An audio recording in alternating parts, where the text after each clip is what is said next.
ప్రతి ఇంట్లో తులసి కోట ఉండడం మనం గమనిస్తూనే ఉన్నాం. అయితే చాలా మందికి వస్తున్న సందేహం ఏంటంటే తులసిని ఏ వైపుగా ఉంచితే మంచిది అని. వాటికి సమాధానమే ఇది. సాధారణంగా తులసి 4 దిక్కుల్లో ఏ దిక్కున ఉన్నా ఇంటికి చాలా మంచిది. అయితే ఈ 4 దిక్కుల్లో తూర్పు వైపు ఉంటే సౌభాగ్యవతులుగా ఉంటారట స్త్రీలు. ఇక పడమర వైపు ఉంటే ధనం ప్రాప్తిస్తుందట. దక్షిణం వైపుగా ఉంటే మోక్షం వస్తుంది. ఉత్తరం వైపు ఉంటే మంచి జ్ఞాపక శక్తి, సద్బుద్ధి కలుగుతుందని పండితులు అంటున్నారు.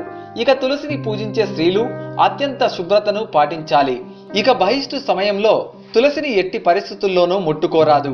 తులసి చెట్టుకు పోసే నీరు తాజా నీరు అయి ఉండాలి. ఒకవేళ తాజా నీరు లేనట్లయితే ఆ నీటిలో కాస్త పసుపు కలిపి పోయాలి.